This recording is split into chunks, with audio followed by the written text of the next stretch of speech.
महाराष्ट्राचे मुख्यमंत्री देवाभाऊ यांच्या लाडक्या बहिणीसाठी खुशखबर आली आहे। लाडकी बहीण योजनेच्या लाभार्थी महिलांना 2100 रुपये कधी मिळणार याची तारीख आता जवळपास निश्चित झाली आहे। अर्थसंकल्पीय अधिवेशनामध्ये लाडकी बहीण योजनेच्या लाभार्थी महिलांना 2100 रुपये देण्याचा निर्णय हा होणार असल्याचं सांगितलं जात आहे। अर्थसंकल्पीय अधिवेशनामध्ये तसा निर्णय होणार असल्याचं महिला आणि बालविकास मंत्री आदिती तटकरे यांनी सांगितलंय। जानेवारी महिन्याचा हप्ता हा कधी मिळणार याचीही महिलांमध्ये उत्सुकता होती आणि त्या उत्सुकतेवर सुद्धा आता पडदा उठलेला आहे। जानेवारी महिन्याचं 1500 रुपयाचं अनुदान येत्या 26 जानेवारीच्या आसपास दिलं जाणार असल्याचं सरकारनं जाहीर केलंय।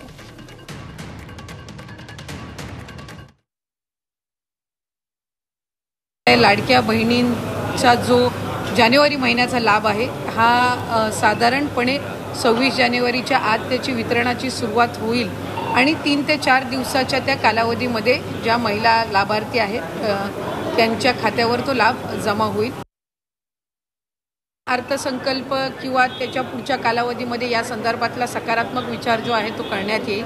फेस्टो हा ज्या वेळेला एखादी युती किंवा आघाडी करत असते त्यावेळेला निश्चितपणाने त्या जे काही घोषणापत्र असतं त्याला अधीन राहूनच कुठलंही सरकार किंवा युती काम करत असते। आम्ही महायुती जे आहेत ते राज्याचे मुख्यमंत्री देवेंद्रजी फडणवीस साहेब, उपमुख्यमंत्री एकनाथजी शिंदे साहेब आणि अजितदादांच्या नेतृत्वाखाली त्या संदर्भामध्ये काम करत आहोत। जास्तीत जास्त महिलांपर्यंत लाडकी बहीण योजनेचा लाभ हा देणं आणि त्याचबरोबर म्हटल्याप्रमाणे मुख्यमंत्री मोदयांनी सुद्धा त्यांच्या पहिल्या पत्रकार परिषदेमध्ये आम्ही बरोबर त्या सर्व बाबींचं नियोजन करून जे घोषणापत्रकामध्ये आम्ही वचन जे दिलेलं आहे लाडक्या बहिणींना त्यापासून कुठेही दूर न हटता त्यांना वचन दिलेला लाभ जो आहे तो आम्ही व्यवस्थित नियोजन करून त्या पद्धतीने आम्ही त्यांना देणार आहोत।